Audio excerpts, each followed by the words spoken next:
আমরা কারো লাল চক্ষুকে ভয় করি না ভাই, আমরা ভয় করি শুধু আল্লাহ রাব্বুল আলামিনকে। কোন আধিপত্যবাদের ছায়া বাংলাদেশে আমরা দেখতে চাই না। অবশ্যই বিশ্বের সকল সভ্য দেশের সাথে আমরা বন্ধুত্বের সম্পর্ক চাই। আমরা প্রতিবেশীদেরকে আমাদের প্রতিবেশী হিসাবে দেখতে চাই। আমরা কারো উপর খবরদারি করতে চাই না, আর কেউ এসে 56,000 বাংলাদেশের উপর খবরদারি করুক তাও দেখতে চাই না। আমাদের কথা একদম পরিষ্কার। 54 বছর যেই শাসন, যেই রাজনৈতিক ব্যবস্থা, যে বন্দোবস্ত দেশবাসীকে ফেসিবাদ উপহার দিয়েছে, এই শাসনও আমরা আর দেখতে চাই না। আমরা চাই তার আমূল পরিবর্তন। সেই আমূল পরিবর্তনের সময়টা আপনাদেরকে দেশবাসীকে হাতছানি দিয়ে ডাকছে আগামী 12 তারিখ।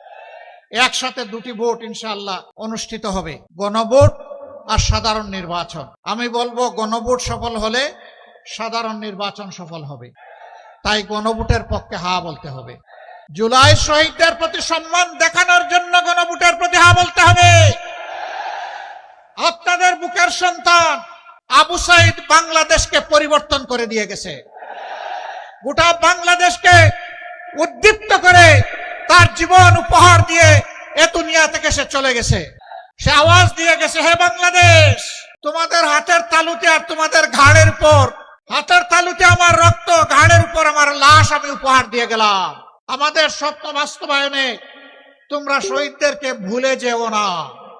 আমরা কথা দিচ্ছি আমরা ভুলে যাব না ইনশাআল্লাহ। ওরা কি চেয়েছিল?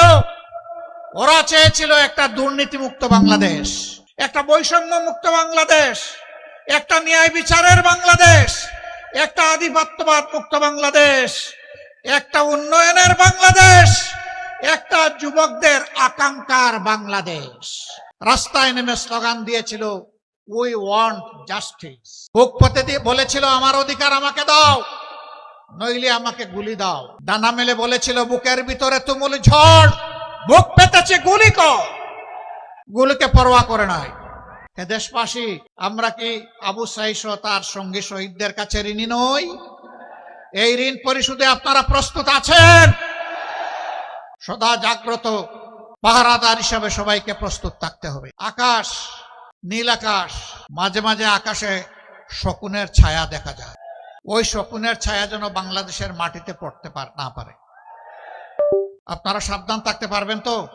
পরপর তিনটা নির্বাচন, 14, 18, 24। আমাদের যুব সমাজ, আমাদের সাধারণ মানুষ, আমাদের ভাইয়েরা বোনেরা একটাও ভোট দিতে পারে নাই। যুব সমাজ তাদের জীবনেও একটা ভোট দিতে পারে নাই। এবার অনেক অপেক্ষার পর আগামী 12 তারিখ আসছে। এই 12 তারিখ শহীদদেরকে সম্মান করতে গিয়ে বাংলাদেশের বস্তা পছা অতীতের 54 বছর যেই ব্যবস্থা শাসকদেরকে দুর্নীতিবাজ, চাঁদাবাজ, দখলবাজ, মামলাবাজ, হত্যাকারী, খুনি, ধর্ষক এবং আয়নাগরের নায়ক নায়িকা বানায়, তা পরিবর্তন করে দেওয়ার জন্য আমরা হা ভোট দেব ইনশাআল্লাহ। হা ভোটের পক্ষে জোয়ার তুলতে হবে। সেই হা ভোটের জোয়ারে অতীতের বস্তা পচা সমস্ত ব্যবস্থা যেন ভেসে যায়।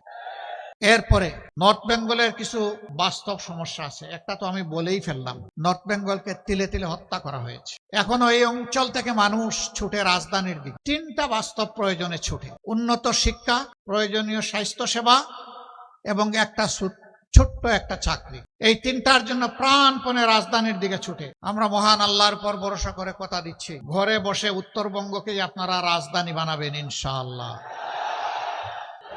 আমরা যুবকদের হাতে আমরা বেকার ভাতা দেব না। বেকার ভাতা বেকার তৈরির কারখানায় পরিণত হবে। আমাদের যুবকরা বেকার ভাতা চায় না। আমাদের যুবক যারা আছে তারা তাদের হাতে তাদের ন্যায্য কাজটা চায়। আমরা ইনশাআল্লাহ প্রত্যেকটা যুবক যুবতীর হাতকে আমরা বাংলাদেশের দেশ গড়ার কারিগরের হাতে পরিণত করব।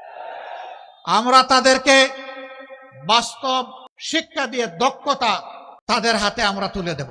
এরপরে গৌরবের সাথে দেশে হোক প্রবাসে হোক সম্মানের সাথে সে আয় রোজগার করবে, চাকরি করবে, ব্যবসা করবে ইনশাআল্লাহ। আমরা উত্তরবঙ্গকে পুরা একদম ইন্ডাস্ট্রিতে পরিণত করতে চাই। এটা সম্ভব। এখানে বাংলাদেশের শস্যের 3 ভাগের 1 ভাগ সারা বাংলাদেশকে উত্তরবঙ্গ ধান চাল সরবরাহ করে, গম সরবরাহ করে, ভুট্টা সরবরাহ করে, আম জাম সরবরাহ করে। লিচু সরবরাহ করে, পেয়ারা কুল সরবরাহ করে। এক কথায় বলতে গেলে বাংলাদেশের এটি হচ্ছে খাদ্যের একটি ভান্ডার। কিন্তু আফসোস, কৃষক তো উৎপাদিত মূল্যের সঠিক মূল্য পায় না। পণ্যের মূল্য কেন পায় না জানেন? দুইটা কারণে পায় না। একটা হচ্ছে মধ্যস্বত্বভোগীরা এসে এখানে কামড় দেয়, আর একটা হচ্ছে গাঁটে গাঁটে চাঁদাবাজরা অস্থির করে তোলে। এই দুই কারণে কৃষক পায় না পণ্যের মূল্য, ক্রেতা পায় না ন্যায্য মূল্যে তার পণ্য। আমরা সেই চাঁদাবাজদেরকে নির্মূল করবো ইনশাআল্লাহ। ভয় পেও না চাঁদাবাজ, তোমরাও এই সমাজের মানুষ। আমরা ইনশাআল্লাহ তোমাদের হাতেও সম্মানের কাজ তুলে দেব। তোমরাও সম্মানের সাথে বসবাস করবা। সেদিন আর মুখ লুকিয়ে তোমাদেরকে চলতে হবে না সমাজে। তোমাদের মা বাপকে কেউ চাঁদাবাজের মা বাপ আর বলবে না। তোমার স্ত্রীকে কেউ চাঁদাবাজের স্ত্রী বলে খুঁটা দেবে না। আর মাঝে মাঝে মানুষের জালে বন্দী হয়ে তোমাদেরকে বিপদে পড়তে হবে না। তোমরাও সম্মানের সাথে বসবাস করবা ইনশাআল্লাহ। এইভাবে প্রত্যেকটা হাতকে আমরা প্রত্যেকটা হাতে কাজ তুলে দিয়ে সম্মানের হাত বানাতে চাই। আপনাদের কোনো আপত্তি আছে? এই অবস্থা যদি তৈরি হয়, রাজধানীর দিকে প্রাণপণে ছুটতে হবে না ইনশাআল্লাহ। স্বাস্থ্য সেবার জন্য ছুটেন। আমাদের অঙ্গীকার হচ্ছে এখন 33টা জেলায় মেডিকেল কলেজ আছে, 64টা জেলার মধ্যে 31টা বাকি আছে। আমরা পর্যায়ক্রমে ইনশাআল্লাহ সব জায়গায় মেডিকেল কলেজ গড়ে তুলব এবং সব জায়গায় সরকারি, বেসরকারি বা যৌথ উদ্যোগে বিশেষায়িত হাসপাতাল ক্রমান্বয়ে গড়ে তোলা হবে ইনশাআল্লাহ। এই সুবিধা যদি আপনি গাইবান্ধায় বসে পান, আপনি ঢাকায় যাবেন কেন? আপনার সময় এবং অর্থের অপচয় করবেন কেন? সেখানে গিয়ে অসহায়ের মতো আপনাকে ঘুরতে হবে কেন? এখানে তো বাড়িতে বসেই আপনি সেই সেবাটা নিতে পারবেন। শিক্ষার ক্ষেত্রে এখন বলবেন ডাক্তাররা এসে এখানে থাকবে কিনা? থাকবে। যখন সে দেখবে মানসম্মত শিক্ষা প্রতিষ্ঠান এখানে পরিচালিত হচ্ছে, গড়ে উঠেছে, তার সন্তানের শিক্ষা দীক্ষায় কোনো সমস্যা হবে না, তখন সেও সানন্দে এখানে থাকবে। দুটি কারণে, একটি হলো জীবন এখানে সহজ, পণ্যের দাম এখানে কম এবং সে তাজা সবকিছু পাবে। সবচেয়ে বড় কথা হলো, শহরের একটা কবিতা আছে, ইট পাথরের বাড়ি হেতা ইট পাথরের ঘর, কেহ নহে কারো হেতা সবাই সে তাপ। এ হচ্ছে জড় সভ্যতার কবিতা। আর গ্রামে যখন আসবে তখন দেখবে যে মানুষ বড়ই প্রাণ খোলা, মানুষ সম্মান করে, ভালোবাসে, মর্যাদা দেয়, যেটা শহরে পাওয়া যায় না। মানুষের ভালোবাসার জালে তারা বন্দী হয়ে এখানেই থাকবে ইনশাআল্লাহ। আমরা এই তিনটা জিনিস যদি নিশ্চিত করতে পারি, উন্নত শিক্ষা, মানসম্মত স্বাস্থ্য সেবা এবং সকলের হাতে হাতে কাজ, তাহলে আলহামদুলিল্লাহ নগর আর সাগরের ব্যবধান দূর হয়ে যাবে, কোনো ব্যবধান থাকবে না। আমরা আর মরুভূমির বাংলাদেশ দেখতে চাই না। আমরা উর্বর বাংলাদেশ গড়ে তুলব। উর্বর হবে আমাদের জনশক্তি, উর্বর হবে আমাদের মাটি। আমরা এই দেশকে ভালোবাসি, আমরা মানুষকে ভালোবাসি। চরম বিপদে আপনারা সাক্ষী, আমাদের নেতৃবৃন্দ জেলে গিয়েছেন, ফাঁসির কাস্টে ঝুলেছেন হাসতে হাসতে। দফায় দফায় আমরা আপনারা জেলে গিয়েছি। প্রিয় বাংলাদেশ ছেড়ে আমরা যাই। আমরা ছিলাম জীবনের, সম্পদের, ইজ্জতের ঝুঁকি নিয়ে বাংলাদেশের সাথে ছিলাম। কেন ছিলাম? কারণ এই মাটিটাকে বড় ভালোবাসি। হে মাটি, তোমাকে ফেলে যাব না। তবে আল্লাহর যদি কোনো ইচ্ছা থাকে সেটা ভিন্ন। আল্লাহ যদি কোনো দায়িত্ব পালনের উদ্দেশ্যে কোথাও নিয়ে যান সেটা ভিন্ন। কিন্তু শুধুমাত্র জালিমের ভয়ে দেশ ছেড়ে পালাবো ইনশাআল্লাহ তা করব না।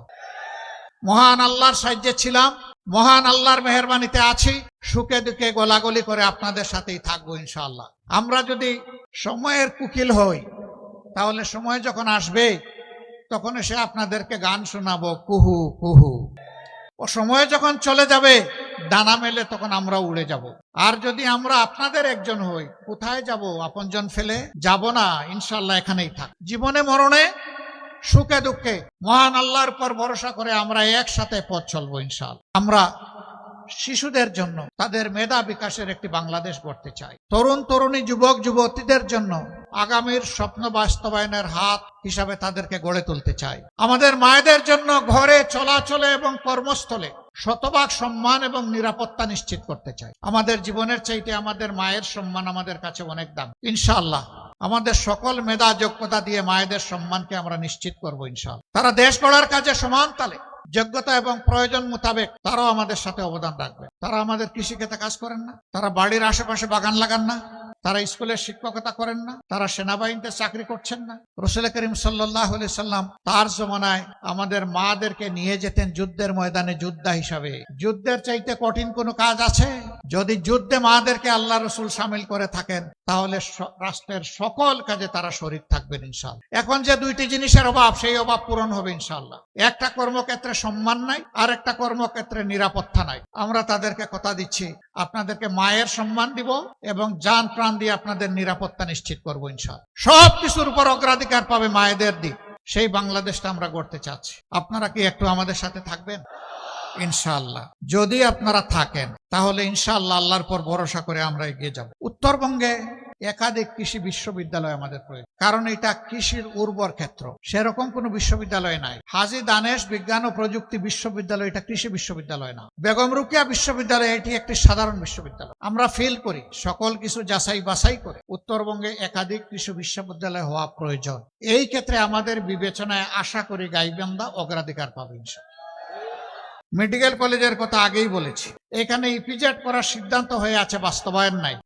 ইপিজেড এখানে হওয়া উচিত কর্মসংস্থানের জন্য এবং আমাদের উৎপাদিত যে সমস্ত পণ্য আছে সেইগুলাকে প্রসেসিং করা, বাজারজাত করা, বিশ্ব বাজার ধরার জন্য, বাংলার বাজার ধরার জন্য প্রয়োজন আছে। আমরা অবশ্যই এটার দিকে মনোযোগ দিব ইনশাআল্লাহ। আপনারা দোয়া করবেন। তারপরে বালাসী বাহাদুরপুর নাকি না বাহাদুরাবাদ একটা সেতু দুই দিককে বিচ্ছিন্ন করে রেখেছে। আমরা চেষ্টা করব দুইটাকে জোড়া দিয়ে দিতে, আপনারা দোয়া করবেন ইনশাআল্লাহ। বড় কাজ না, বড় মনের প্রয়োজন, বড় ভীষণের দরকার। আমাদের চুরির টাকাগুলো যদি আমরা ফেরত পাই আর নূতন চোরদের হাত যদি আমরা অবশ করে দিতে পারি, বাংলাদেশের উন্নয়ন লাফিয়ে লাফিয়ে হবে ইনশাআল্লাহ, লাফিয়ে লাফিয়ে হবে। আপনারা দোয়া করবেন। তারপরে ফুলচুড়ি সাগাটা নদী শাসন না, শুধু ফুলকড়ি সাগাটা না, সকল নদীগুলোকে শাসন করব না। মানুষ বলে নদী শাসন, শাসন করলে তো ওরা ভয় পাবে, নদীগুলো কান্নাকাটি করবে, দুঃখ পাবে না। নদীকে আপন করে তুলে নিব, আমাদের সন্তান বানাবো প্রত্যেকটা নদীকে ইনশাআল্লাহ। নদীগুলাকে সন্তানকে যেভাবে মানুষ লালন পালন করে, আমরা নদীগুলাকে কুলে নিয়ে সেইভাবে লালন পালন করব ইনশাআল্লাহ। নদীমাতৃক বাংলাদেশ। আমরা এক সময় নদীর কূলে আমরা গিয়ে বসে যাব, মা এখন আমাদের নৌকাটা নিয়ে তুমি চলো, আমাদের জাহাজ নিয়ে চলো, আমাদের লঞ্চ নিয়ে চলো, যা বন্ধ হয়ে আছে। আপনারা দোয়া করবেন